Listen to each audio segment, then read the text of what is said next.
অর্থ পরিকল্পনায় বিশ্ব মানুষকে সময়ের প্রয়োজনে ভুল এবং সঠিক শিক্ষার পথ দেখায়, জরামিত হতে বাঁচায়। বিশ্বযুদ্ধের ভুল তথ্যে বিশ্ব অর্থমন্দা, বৈশ্বিক জলবায়ুর প্রভাবে মানুষ প্রকৃতির যে ক্ষতি সাধন হয়, কারণ প্রকৃতি হতে প্রকৃতি পরে আমরা শিক্ষা শিখি। জ্ঞান বিজ্ঞানের আবিষ্কারে ভূপ্রকৃতি ঘোরে সময়ের কাঁটা ধরে, সেই সময়কে যদি আমরা অপচয় করি, সময়ের কাছে কালক্ষেপণ করে মুখে মিথ্যা বলে তথ্য গোপন করি। ভুল অর্থ ভুল তথ্য মানুষের কাছে করে অন্ধনীতির অপব্যাখ্যা, কর্ম আলোর মাধ্যমে সঠিক তথ্যের পরিমাপে দেহ তালা যদি খুলতে না পারি, গুণবাচক তথ্য ধরে তালা চাবিয়ালারে খুঁজে অর্থ পরিকল্পনা শিখি। কুপরিকল্পনা আমাদেরকে অন্ধকার দুর্গে পতিত করে। সংশোধন এবং শোধন প্রক্রিয়ার পবিত্রতার মাধ্যমে শিক্ষা আলো পেটে রেখে মাথাতে মানব সম্পদকে ধারণ করে মানব জাতির কর্মজীবন পাড়ি ধরি। সুশিক্ষায় অর্থ পরিকল্পনা শিখে মেধা জ্ঞানের সমন্বয়ে আমাদের ভবিষ্যৎ মানব জাতির জ্ঞান বাক্য ঐক্য করে মনে প্রাণে স্বতন্ত্র হয়ে শিক্ষা আলো চিন্তার ফল লাভ করি। শিক্ষা আমাদেরকে বোধ জ্ঞানের, বর্তমান সময়ের বিবেকের জ্ঞানে আমাদেরকে নিরাপত্তার শৃঙ্খলে ও আলোর বলয়ে বেঁধে রাখে।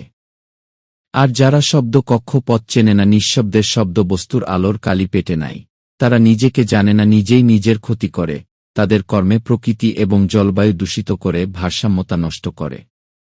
মুদ্রায়নে মুদ্রানীতিতে বিশ্ব বাণিজ্য বাজারকে অস্থিতিশীল করে।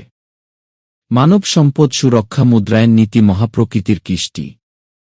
আলমিন বলে প্রকৃতির তেল, গ্যাস, খনিজ সম্পদের রসায়নে পদার্থের পরায়নে রত্নকে যত্ন করে মানব বিজ্ঞান করে তার সৃষ্টি।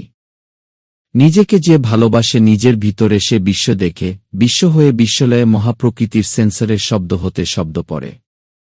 জীব বিজ্ঞানের বৈচিত্র্যে শিক্ষা মায়ের বাংলার বস্তুলয়ে, সময় আর চেতনার শক্তিকে সঙ্গে লয়ে, সৌর মহাজগতের বিভূতির পরায়নে, আলো বাতাস জল মাটির রসায়নে ভূপ্রকৃতিতে ভূমিষ্ঠ হয়ে অর্থ পরিকল্পনা তথ্য হাতে কলমে শিখি সবাই মিলে।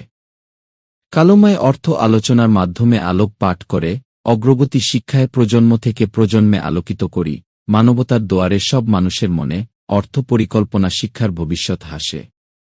আনন্দতে ভাসে বিশ্ব মা প্রকৃতির জন্ম জন্মান্তরের কাছে। বর্তমান বিশ্বের অর্থমন্দায় শক্তিধর মানুষের কুশিক্ষার স্বভাবে দেহতে নাই জ্ঞানমালি, অন্ধ হয়ে ধন্ধে চলি। সঠিক কাজে বর্তমানে হিসাব ফাঁকা, মন্দ কাজে পাপে ভরা জীবন পাতা, সুমতিরে সঙ্গে লয়ে শূন্য ভরে শূন্য কারে, প্রাপ্তি জ্ঞানে নগদ লেখা জীবন খাতা, শিক্ষার স্বাদে যাওয়া আসা। সুশিক্ষা আমাদেরকে অতীতের ইতিহাস হতে বর্তমান ও ভবিষ্যতের মহাসৃষ্টির বিজ্ঞানে ভজন বস্তু ভজন করে প্রকৃতি হয়ে প্রকৃতি পড়ি। আলমিন ভাবে সময় প্রকৃতির কাঠগড়ায় দাঁড়ায়ে সমস্ত সৃষ্টির বিচার সৃষ্টিই করে, তাই সৃষ্টিকে ভালোবেসে হৃদয়ে ধরে বিশ্ব মানুষের মন পড়ি। সপ্তধারা অষ্টশিক্ষা পাঠে বেঁধে 20 গুণ শিক্ষা রোপণ করে, যোগ শিক্ষায় যোগ করে, বিয়োগের আকর্ষণে ভাগ শিক্ষায় সংখ্যা ধরে সংখ্যা পড়া। সত্য মিথ্যার জামানায় তুমি আমি একই সুতায় গাথা, সবাই সবার আত্মার আত্ম উন্নয়নে জ্ঞানের উদ্যমে বাধা। বিধির নূরের কলমে যার যার কর্মফল শেষে লেখে, তার শিক্ষা ভাগ্য উন্নয়নে চরণে দিবা রাতে দেখতে থাকে। দিনমনির আলোর ভুবনে অর্থ উন্নয়নে চন্দ্রের গগনে, তথ্য সমৃদ্ধির কর্মমুখী শিক্ষা আলো, তুমি ভালো তো পুরা জগত ভালো। তুমি যদি ভালো না থাকো তোমার কাছে পুরা জগত অন্ধকারে ডুবতে থাকে। ছায়াপথের ভাগ শিক্ষায় নব নক্ষত্রের আলোর ভরে মনোযোগ ও সংযোগ করে শিক্ষা শিখি। ভুল তথ্যের কক্ষপথে মুখের বাকশক্তিকে শুদ্ধ করে সরলতার জ্ঞান চেতনায় নিজের কাছে নিজের আচরণের সুস্বভাবের স্মরণ সংযোগের স্মৃতিশিক্ষা।